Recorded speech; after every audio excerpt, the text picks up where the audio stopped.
Hello, my lovely students out there. This is ARK representing Arcanine. Dear all, we are going to start our next part under Secretarial Audit, Compliance Management and Due Diligence. जी हाँ, part 4 discuss करने वाला हूँ, compliance of LLP. But pay attention, ये यहाँ ना एक important बात पहले समझना. आप लोग अगर जब ट्रेनिंग में जाएंगे ना, या अगर आप लोग ट्रेनीज हैं, आई होप अगर हैं, उम्मीद कर रहा हूं अगर हैं, तो आप लोगों को एलएलपी के कंप्लायंस आना चाहिए. आपके वर्किंग में बहुत बहुत बहुत ज्यादा इसका यूज होने वाला है, क्योंकि आपका ट्रेनर या आपके जो भी सीनियर होंगे वो आपको ऐसे असाइनमेंट्स देंगे. आपको पता होना चाहिए एलएलपी के लिए अप्रॉक्स कंप्लायंस चेकलिस्ट क्या है, और कहीं ना कहीं आप क्योंकि जिस प्रोफेशन को परस्यू कर रहे हैं आने वाले टाइम में आपके लिए बहुत इंपॉर्टेंट है. ठीक है, सो ध्यान से समझेगा, लेक्चर में ध्यान से सुनेगा. फटाफट से लेक्चर बहुत बड़ा नहीं होगा, छोटा ही लेक्चर होगा, ताकि फटाफट हम लोग कंप्लायंस को समझें. समझना ज्यादा जरूरी है. याद रखेगा, फिर याद भी करेंगे, इसी सेशन में याद करेंगे. ऑलराइट, अच्छा सबसे पहले एक इंटरेस्टिंग बात बताता हूं. आई होप आप में से कुछ लोग जानते हो या नहीं जानते हो, दोनों ही उम्मीद है. मतलब ऐसा हो सकता है कि लोगों को पता हो कि फर्स्ट एलएलपी कौन थी. इंटरेस्टिंग बात समझेंगे. जो फर्स्ट एलएलपी थी ना, वो एक लीगल कंसल्टेंट फर्म थी. कई बच्चों को पता भी होगा, उम्मीद कर रहा हूं. ठीक है, जो फर्स्ट एलएलपी थी वो एक लीगल कंसल्टेंट फर्म थी. अच्छा, डेली बेस्ड फर्म थी. अगर मैं आपको मजे की बात बताऊं, देखिएगा डेटा हम लोग देखें. ओके, अगर हम बात करें फर्स्ट एलएलपी का, हमारे नहीं मेंशन नहीं के रखे हैं. ऑलराइट, मैं वो सीधा बता सकता हूं. आर के, जी हाँ, आर के हैंजो एंड एसोसिएट्स. सर इसका करना क्या है? करना कुछ नहीं है, पता होना चाहिए. एक बात समझना, एक अच्छा प्रोफेशनल बनना है तो नॉलेज होनी बहुत जरूरी है. ठीक है, ये डेटा आपकी नॉलेज में होना चाहिए. और दूसरी इंपॉर्टेंट बात इसलिए है ये, क्योंकि एक लीगल कंसल्टेंट फॉर्म सबसे पहले इंडिया में, जी हाँ, जो एलएलपी फॉर्म जब में क्रिएट हुई, तो कहने का मतलब है सबसे पहली जो एलएलपी, जी हाँ, एलएलपी जो फॉर्म स्ट्रक्चर को अडॉप्ट करने वाली एंटिटी थी वो थी आरके हैंजो and associates. Delhi based form है, ये दिल्ली बेस्ड है. ठीक है, अच्छी लीगल एडवाइस करती है कॉर्पोरेट लिटिगेशंस, और अगर बात करेंगे डीडीएसएसए असाइनमेंट्स में ये वर्क करती है. एनीवेज, अब हम जो हमारा टॉपिक है उस पर जाएंगे. तो यहाँ याद रखिएगा एक इंपॉर्टेंट बात, पहले फिर आपको रिपीट कर दूं. मॉड्यूल 7 रख के चलना है. अगर मॉड्यूल 7 रखा हुआ है तो ये सेशन पढ़ने का फायदा है, नहीं तो नहीं है. मुझे पता है कि कुछ स्टूडेंट्स बहुत जल्दी में है कि सब कुछ फटाफट हो जाए, खत्म हो जाए, लेकिन ना प्रोफेशनल के लिए आपको याद रखिएगा हर एक टॉपिक को बहुत थॉरली समझना चाहिए, स्टडी करनी चाहिए. Again I am telling you, आपको एक्सपर्ट बनना है. अदरवाइज ये छोटा मोटा अगर आप कॉन्सेप्ट सीख लोगे ना, कोई भी गूगल सर्च करके इतना काम कर लेगा. इवन क्लाइंट इतने स्मार्ट होता है, समझना, क्लाइंट इतना स्मार्ट होता है, वो भी इतनी बात जो नॉलेज रखता है. सो आप में और आपके क्लाइंट में डिफरेंस क्या है, आप कहां से अपने आपको एक्सपर्ट मानते हैं, इसके लिए बहुत इंपॉर्टेंट है थॉरली ध्यान समझना. मुझे पता है जो आज हम लोग लीगल कंप्लायंसेस यहां, जी हाँ, डिस्कस करने वाले हैं, उसमें से कुछ बच्चों ने पहले ऑफकोर्स लीगल कंप्लायंसेस सुने होंगे, पढ़े होंगे, बट यहां डिफरेंट होगा. ध्यान से सुनेंगे, समझेंगे, इंटरप्रिटेशन को आप समझेंगे उसकी. Alright, so let's start with the LLP compliances. ध्यान से, यहां जब हम एलएलपी कंप्लायंसेस की बात करेंगे, याद देखिएगा, जब किसी भी फर्म को ज्वाइन करेंगे जहां आपको एक असाइनमेंट दिया जाएगा और आपका क्लाइंट जो एलएलपी है मान लीजिएगा, आपको उसके लिए बताने पड़ेंगे आपको कि कौन कौन से उसकी मैंडेटरी कंप्लायंसेस हैं. तो फर्स्ट ऑफ ऑल आपको खुद को आपको पता होना चाहिए कि ऑफ कोर्स की एक्ट, एलएलपी एक्ट की रिक्वायरमेंट क्या है और रूल्स की रिक्वायरमेंट क्या है. सो एलएलपी एक्ट 2008 को हम रीड करेंगे विद द एलएलपी रूल्स. यहां पे सेक्शन 32, आइए देखिए स्क्रीन पर मॉड्यूल, आई होप आपने ओपन कर लिया होगा. LLP section 32, read with the rule sub rule 1 of rule 23. आइए, सबसे पहला जो इंपॉर्टेंट, अब देखो याद करना है, बहुत सारी चीजें हैं सर, मैं याद कैसे करूंगा, समझो. सबसे पहला कॉन्सेप्ट कंट्रीब्यूशन, पैसा. ठीक है, कंट्रीब्यूशन दो तरह से. एक तरीका क्या है कि कोई भी, याद देखिएगा, monetary in the form of cash contribute कर सकता है. कोई भी पार्टनर कैसे कर सकता है? In the form of cash कर सकता है. कोई हो सकता है पार्टनर किसी टेंजिबल, इंटेंजिबल, मूवेबल या इमूवेबल प्रॉपर्टी के फॉर्म में कंट्रीब्यूट करे. तो यहां पर सबसे पहले हमें उसकी कंट्रीब्यूशन को लिखना होगा. सेक्शन 32 क्या कह रहा है कि आप डिस्क्राइब करें, डिस्क्लोज करें, याद रखिएगा, contribution of the partners. contribution of each partner shall be accounted for and disclosed in accounts of LLP along with the nature of contribution and amount or monetary value of the contribution. अब आपको यहाँ पर कैसे याद रखना है, specifically word को याद रखना है बार बार यहाँ पे कंट्रीब्यूशन. और कंट्रीब्यूशन कैसे कह रहा हूँ, कंट्रीब्यूशन डिस्क्लोज करना है, कह रहा है डिस्क्लोज करना in the accounts of the LLP. बोलो में रखना है डिस्क्लोज करना in the accounts of the LLP. वो कैसे हो सकता है, पहली बात उसकी है तो अगर किसी किसी टेंजिबल इंटेंजिबल फॉर्म में है तो उसकी फिर मॉनेटरी वैल्यू, ये भी हम आगे सीखेंगे कि उसकी वैल्यू कैलकुलेशन करने के लिए क्या किया जाएगा. तो पहला हमने याद रखा कंट्रीब्यूशन, समझना. बहुत सब सारे कंप्लाइंस होते हैं उन्हें समझना, ठीक है. पहला कंट्रीब्यूशन कहां देखा जाएगा, वो एलएलपी के अकाउंट्स में. फिर कहता है contribution of partner consisting of tangible, immovable, intangible property और अदर्स बेनिफिट्स ब्रॉट और contribution by way of an agreement और contract for services shall be valued by practising chartered accountant और कॉस्ट अकाउंटेंट और approved valuer. अब ध्यान सुनना, important बात. Contribution of each partner, contribution each partner consisting of tangible, movable, immovable, इस किसी भी फॉर्म में हो सकता है. जैसे अज्यूम कर लीजिएगा आप और आपके कुछ फ्रेंड्स मिलके एक एलएलपी स्टार्ट कर रहे हैं. एक फ्रेंड ने कहा कि यार मेरे पास यार कैश तो अवेलेबल नहीं है बट मेरे पास एक प्रॉपर्टी है, हाँ एक लैंड है ऑफिस के लिए, अब उसे यूटिलाइज किया जाएगा. आपने कहा मेरे पास कैश है. अब आप दोनों के कंट्रीब्यूशन डिफरेंट हो गए, आप कैश में कर रहे हैं, वो प्रॉपर्टी की फॉर्म में कर रहे हैं. पर प्रॉपर्टी की वैल्यू एग्जैक्टली क्या है, क्योंकि हमें यहाँ पे अमाउंट मेंशन करना है, उसकी वैल्यू ऑफ कॉस्ट मेंशन करनी है हमारे एलएलपी के अकाउंट्स में.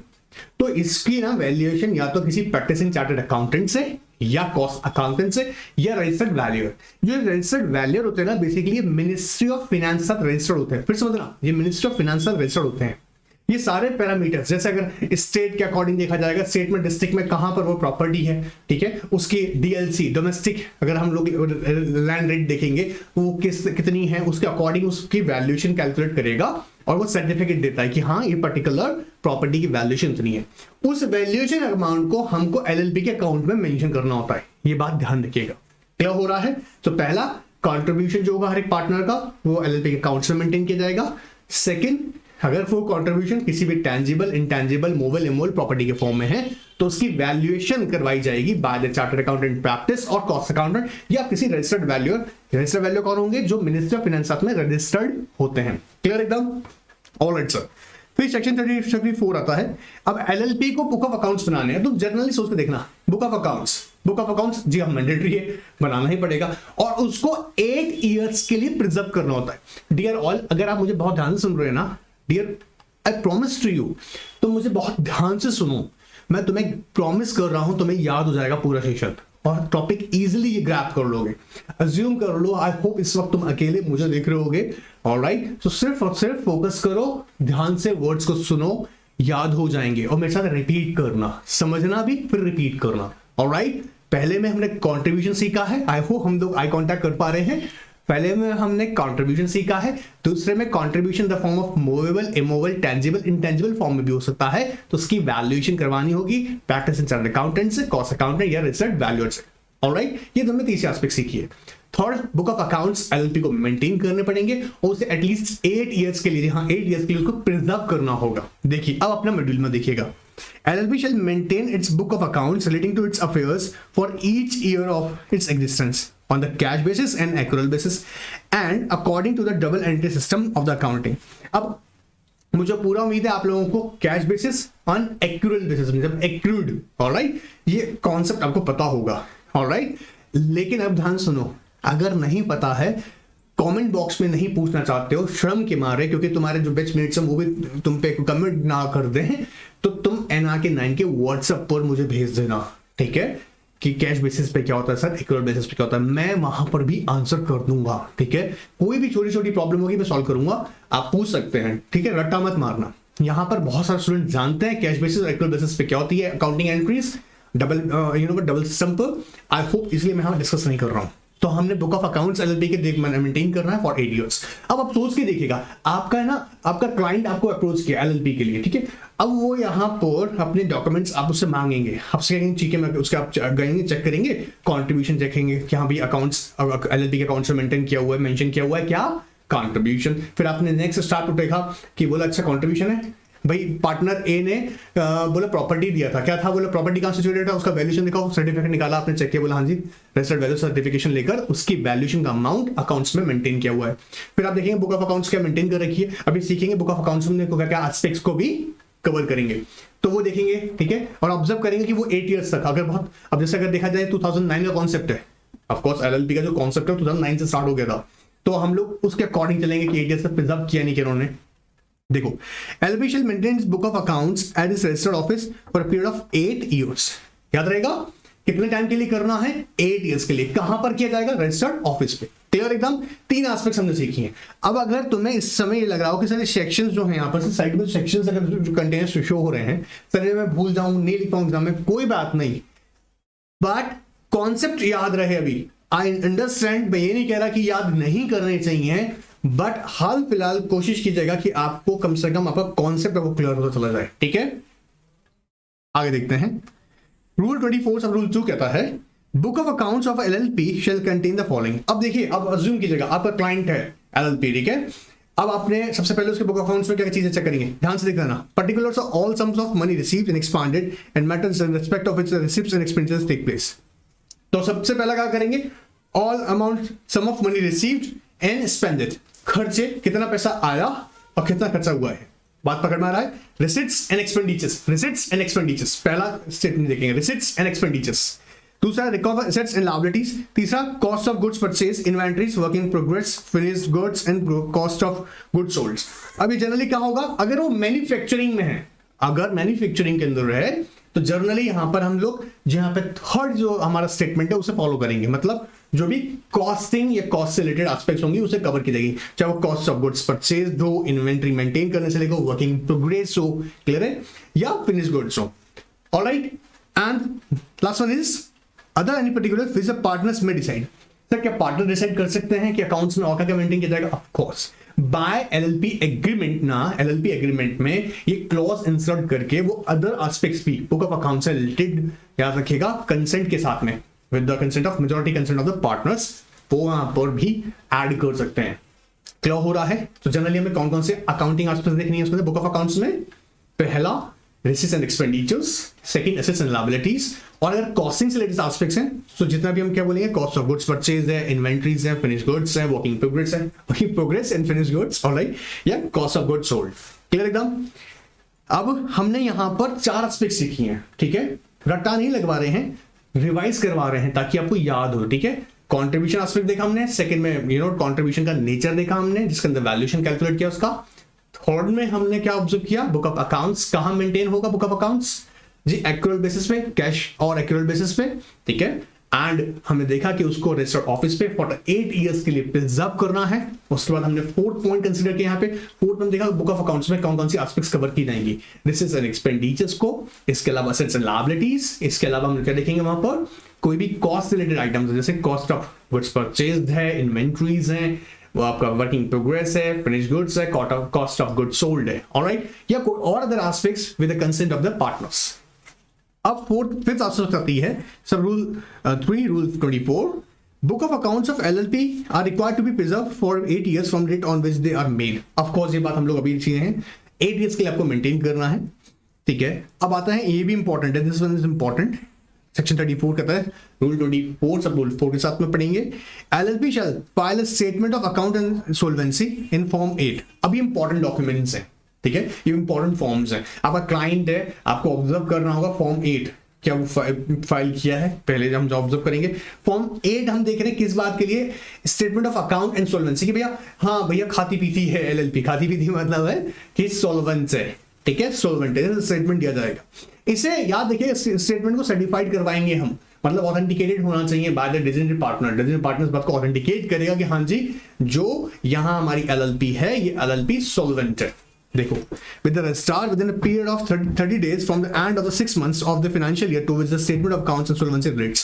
अब यहां पर क्या कह रहा है, हम इस बात को ध्यान समझते हैं, देखिएगा ध्यान सुनेगा। हमें फॉर्म 8 फाइल करना है, ये accounts and solvency of LLP की बात करता है। कहता है सर इसे फाइल कब करना है, यहां पर देखो ध्यान सुनना, देखो 31 मार्च 2022 को फाइनेंशियल ईयर एंड हुआ, फिर मार्च के बाद देखिएगा अप्रैल, जून, जुलाई, इसको यहां से हटा देते हैं एक बार, अगस्त एंड सितंबर। अब देखिएगा यहां से 31 मार्च को फाइनेंशियल ईयर आपका एंड हुआ एलएलपी का। 6 मंथ्स अप्रैल, मई, जून, जुलाई, अगस्त, सितंबर, 6 मंथ्स कंप्लीट हो गए। अब यहां से ना ध्यान सुनना, यहां से आपको फर्दर ये जो पीरियड मिल रहा है, यहां से आपको जो पीरियड मिल रहा है ये 30 डेज का, एंड ऑफ द अक्टूबर, इस पीरियड के अंदर आपको फॉर्म 8 फाइल करना है within 30 days from the end of the 6 months from the closure of the financial year. I hope 31 March को हमारा फाइनेंशियल ईयर क्लोज हुआ, वहां से 6 मंथ्स कंप्लीट हुए, और यहां के बाद हमको यहां पर क्या मेंशन करना है उसका कि हाँ जी एलएलपी के अकाउंट्स एंड सॉल्वेंट है हमारी LLP, in which form number 8, याद रहेगा। चलिए आगे देखते हैं। तो ये भी याद हो गया है। चलिए सेक्शन 35 कहता है LLP is required to file annual return duly authenticated and file with the registrar in 60 days of the close of the financial year in form 11। अभी फॉर्म्स याद रखना जरूरी है। हाँ काम में बहुत आएंगे, प्रैक्टिस वगैरह करोगे या अभी ट्रेनिंग में जब कर रहे हो या ट्रेनिंग में जाओगे तो बहुत काम आएंगे। चेक करना आना चाहिए आपको कि फॉर्म 8 चेक करना है, बोला ठीक है, फॉर्म 11 चेक करना है, form 8 accounts and solvency, alright, form 11 annual return को याद रखिएगा। यहाँ पे कह रहे हैं ऑथेंटिकेटेड होना जरूरी है, ऐसे ही चल जाएगा, ठीक है, पकड़ के लेके आना ऑडिटर को, मतलब एलएलपी का ऑडिटर जो होगा। एनीवेज सो कितना टाइम में करना है वो 60 days of the closure of the financial year annual return, form number 11। Rule 34 sub rule 4 foreign LLP, of course अब फॉरेन एलएलपी को भी करना है, जी हाँ उसको भी करना पड़ेगा।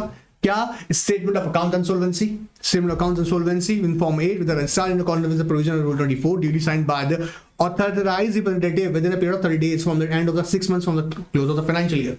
सर ऑथराइज्ड रिप्रेजेंटेटिव, जी हाँ फॉरेन एलएलपी का केस में आप लोगों को पता होगा, यहाँ इंडिया में किसी पर्टिकुलर पर्सन को जो आप ऑथराइज करते हो, है ना, जनरली कौन होता है, डिसीजन पार्टनर ही होता है जनरली, ठीक है, उसको आप ऑथराइज करते हो कि वो याद रखिएगा accounts statement of account and solvency को फाइल करेगा on the behalf of the LLP.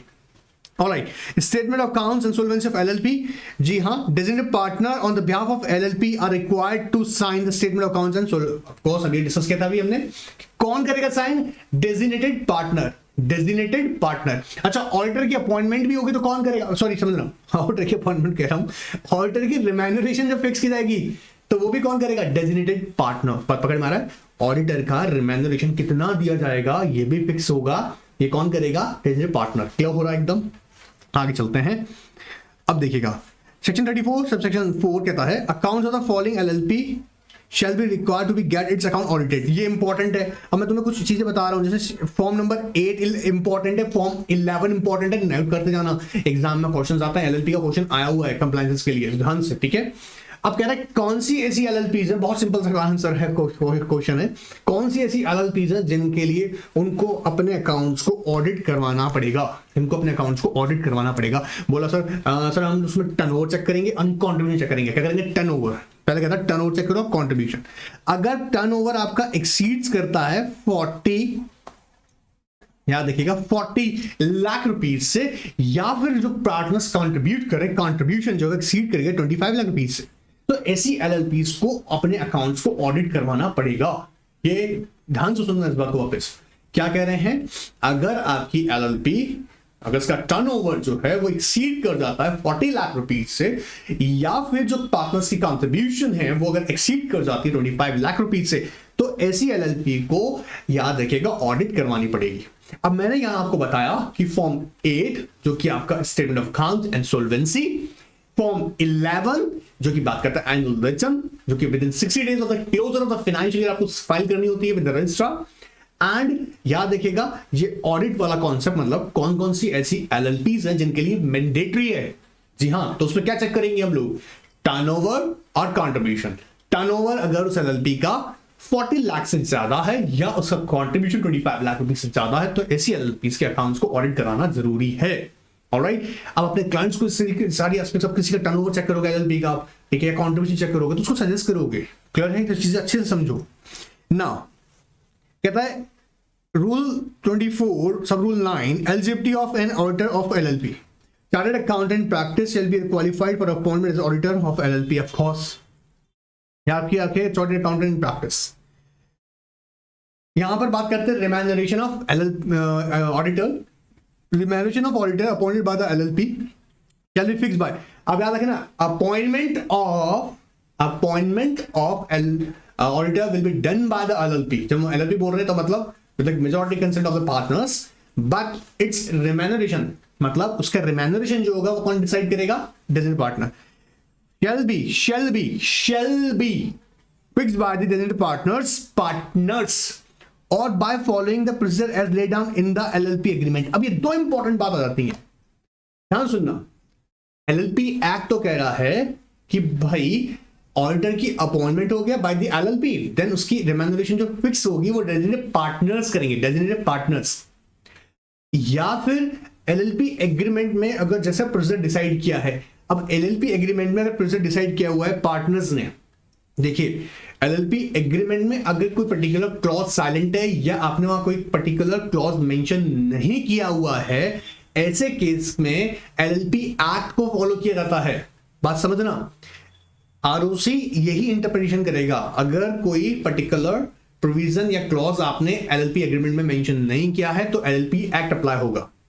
तो पहली बात क्या कर रहे हैं शिक्षा यहां पर कि ऑडिटर की जो रिमैनरेशन फिक्स ऑन करेगा डेजिग्नेटेड पार्टनर, बट अगर नहीं है तो ऐसा भी हो सकता है कि हम एलएलपी एग्रीमेंट में जी ऑफ कोर्स अगर डेजिग्नेटेड पार्टनर, तो ये एक्ट बोल रहा है डेजिग्नेटेड पार्टनर करेगा, ये एक्ट कह रहा है। हम अगर पार्टनर्स चाहें एलएलपी के तो मेंशन कर सकते हैं एलएलपी एग्रीमेंट में कि रिमैनरेशन कितना होगा ऑडिटर का। ऑलराइट, एडिशनल सर्टिफिकेट्स, अब ये भी इंपॉर्टेंट है, ये तुमको मैं एग्जाम ओरिएंटेड क्वेश्चंस अभी साथ बता रहा हूं।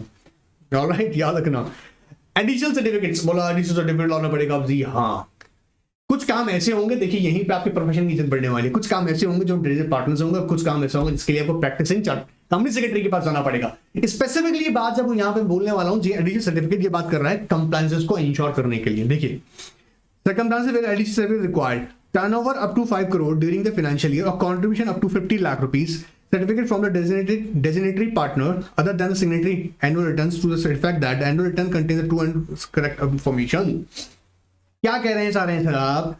देखिएगा, अगर आपकी एलएलपी का turnover 5 crore up to 5 crore और या फिर आपका कंट्रीब्यूशन अप टू 50 लाख है, तो आपको एक सर्टिफिकेट लेना होगा। और सर्टिफिकेट बेसिकली इंश्योर करता है कंप्लायंसेस को लेके कि हाँ जी कंपनी के जो अकाउंट्स हैं वो true and fair view present कर रहे हैं।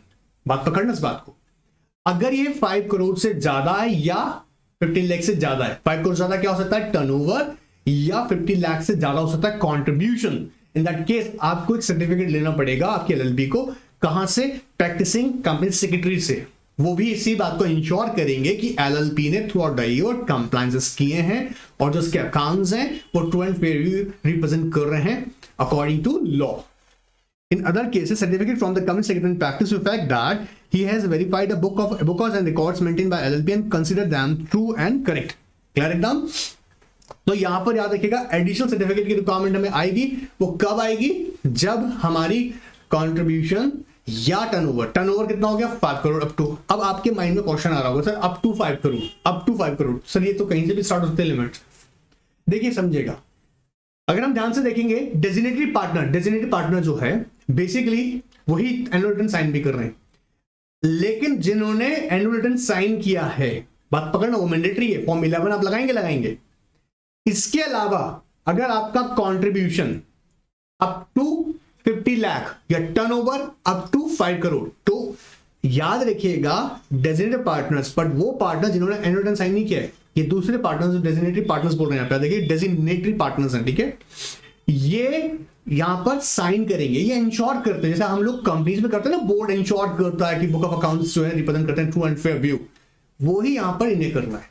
बट अगर ये टर्नओवर एक्सीड कर जाता है 5 करोड़ से ज्यादा या कंट्रीब्यूशन एक्सीड कर जाता है 50 लाख से ज्यादा, तब आपको पैट्रिसन चार्टर्ड अकाउंटेंट गवर्नमेंट सेक्रेटरी के पास जाना पड़ेगा, ये इंश्योर कराने के लिए कि वो एक सर्टिफिकेट आपको देंगे और इंश्योर करेंगे कि आपकी जो एलएलपी है इसने एक्ट के साथ में और रूल्स के साथ में और एलपी एग्रीमेंट के अकॉर्डिंग सारे कंप्लायंसेस किए हैं। क्लियर?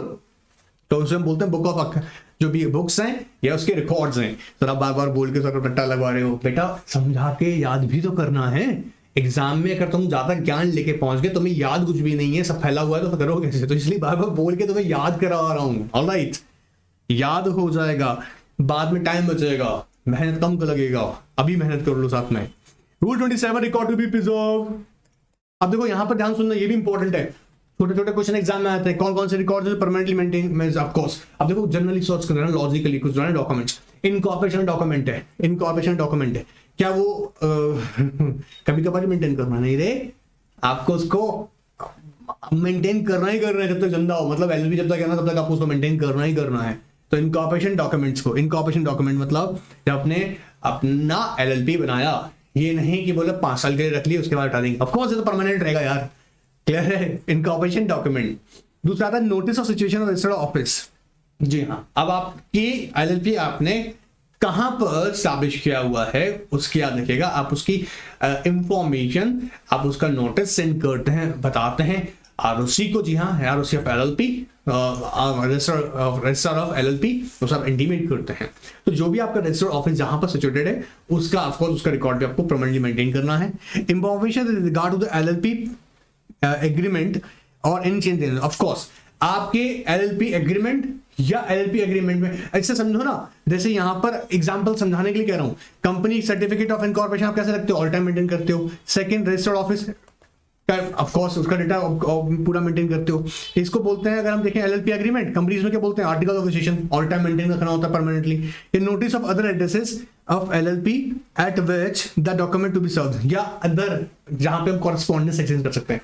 तो 4 ऐसे डॉक्यूमेंट होते हैं एलएलपी के जो उसे परमानेंटली मेंटेन करने।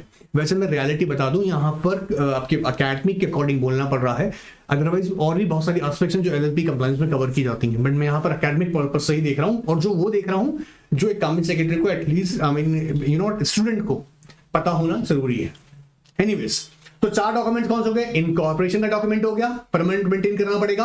रजिस्टर्ड ऑफिस का डॉक्यूमेंट मेंटेन करना पड़ेगा। इसके अलावा याद रखिएगा जो कि हमारे एलएलपी एग्रीमेंट से रिलेटेड और उसमें कोई चेंज है तो उसको परमानेंट मेंटेन करना पड़ेगा, और कोई अदर एड्रेसेस जहां पर आप एलएलपी से रिलेटेड कॉरेस्पॉन्डेंस एक्सचेंज करते हैं, उन एड्रेसेस को भी आपको परमानेंट मेंटेन करना पड़ेगा, उनके रिकॉर्ड्स को। Records to be preserve for 21 years. ओफ ओ सर, इतना लंबा चौड़ा क्या चक्कर है सर?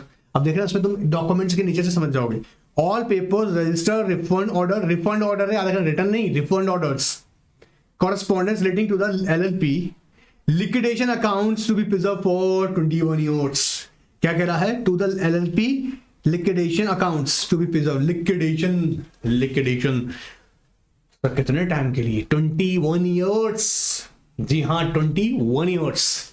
अब क्या कह रहा है? कोई भी पेपर, रजिस्टर्स, रिफंड्स ऑर्डर है, कॉरेस्पॉन्डेंस है, लेकिन वो कब? कोई भी लिक्विडेशन से एस्पेक्ट्स रिलेटेड होंगे। अब समझ रहे हैं ना, लिक्विड, कई बार लिक्विडेशन एलएलपी भी ऐसी सिचुएशन आती है जहां वाइंड अप होती है, लिक्विडेट भी हो जाती है। ऐसे केसेस के अंदर याद रखिएगा उनके डॉक्यूमेंट्स जो भी हैं, रिफंड ऑर्डर्स हैं या पेपर्स हैं, रजिस्टर्स हैं, वो आपको 21 ईयर्स तक प्रिजर्व कर रहे हैं। Records to be preserve for 5 years. ये जनरली आता है क्वेश्चन एग्जाम में, ये वाला इंपॉर्टेंट मार्क कर लीजिएगा। कौन कौन से डॉक्यूमेंट्स 5 ईयर तक आपको मेंटेन करना है? सिंपल सा है, जान सकते हैं फटाफट से। Copies of the government order relating to the LLP या registered documents of LLP which have been fully wound up and finally disclosed together with। क्या क्या है? पहला कह रहा है ऑर्डर ऑफ द गवर्नमेंट, बोलिएगा ऑर्डर ऑफ द गवर्नमेंट, या रजिस्टर्ड डॉक्यूमेंट। जो कौन से होंगे रजिस्टर्ड डॉक्यूमेंट? जो की बात करेंगे किसके? जो कि एलएलपी वाइंड अप हो गई है, एलएलपी वाइंड अप हो गई है, ठीक है। एंड वाइंड अप होना ही नहीं, साथ में डिसॉल्व भी हो गई है, तो आपको 5 ईयर्स तक उन डॉक्यूमेंट्स को मेंटेन करना होगा। डिसॉल्व हो गया, उसके बाद भी हम लोग उसे 5 साल तक मेंटेन करेंगे। जान सुनते हैं ना। दूसरी इंपॉर्टेंट एस्पेक्ट आती है correspondence relating to the LLP. Correspondence, जो भी कम्युनिकेशन एक्सचेंज हुआ है, क्लियर। एंड कम्युनिकेशन का मतलब यहाँ पे जो भी ऑफिशियल से आपको नोटिस आए, ठीक है, आपने उनको रिस्पॉन्ड किया हुआ है, ठीक है, papers relating to legal proceedings from the date of the disposal of the case and appeal. Of course कोई लीगल प्रोसीडिंग्स थी तो वो लीगल जो प्रोसीडिंग्स थी वो डिस्पोज ऑफ हो गई जिस डेट पर, जैसे मान लीजिए जजमेंट आ गया, इस पर्टिकुलर डेट को जजमेंट दे देंगे आपके फेवर में या फिर आपके अगेंस्ट, ठीक है, आपके फेवर या फिर आपके अगेंस्ट, वहां से हम लोग इसमें देखेंगे, ठीक है, आपके फेवर में अगेंस्ट मतलब वहां से हम 5 years काउंट करेंगे। एंड अपील या फिर अपील अगर उस मैटर में लगाया हुआ है तो copies of statical returns furnished to government, of course होगी अपने रिटर्न्स कंटेंट्स फाइल की होंगी, उसके अलावा उस ड्यूरेशन के अंदर, ठीक है, उसी ड्यूरेशन के अंदर जब ये नोट यहाँ हम बात करेंगे।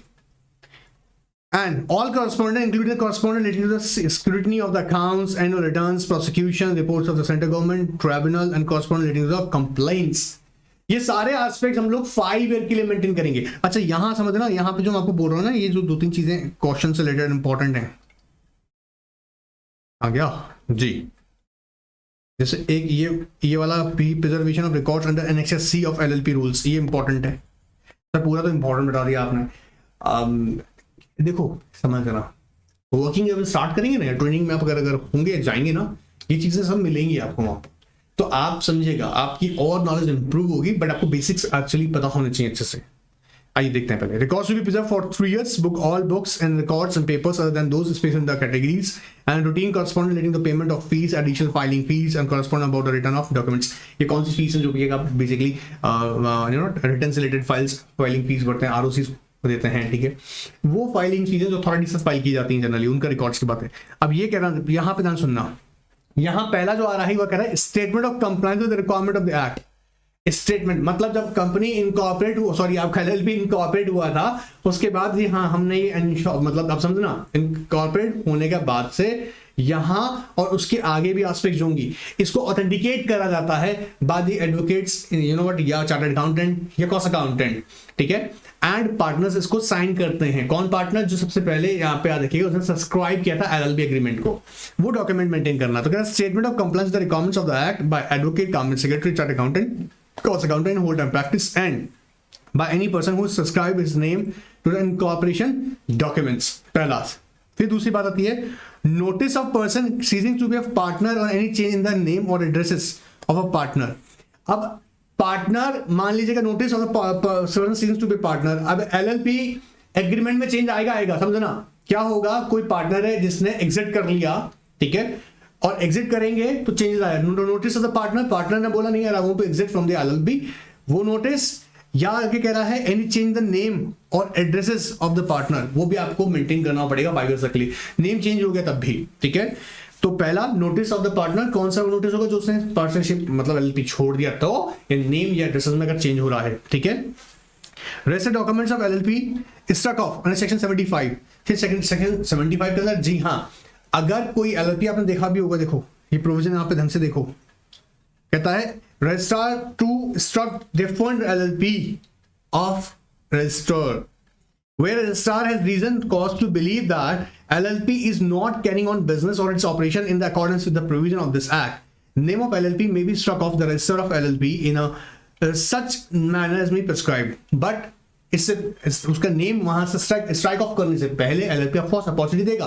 तो अगर ऐसा किसी एलएलपी केस में हुआ था सेक्शन 75 ऑफ एलएलपी एक्ट के थ्रू, जी हाँ, उसका नेम स्ट्राइक ऑफ किया था, स्ट्राइक ऑफ किया गया था, ऐसे केस में याद रखिएगा उसको ऑफ कोर्स उस रिकॉर्ड को जी हाँ आपको 5 year के लिए मेंटेन करना पड़ेगा। मतलब सर समझेगा, आपकी एलएलपी कोई बिजनेस कैरी नहीं कर रही है, ठीक है, और आरओसी की नॉलेज में इम्पैक्ट आया, उसने आपको नोटिस सेंड किया कि भैया आप हमें आंसर करें कि ऐसा है, फैक्ट बताएं।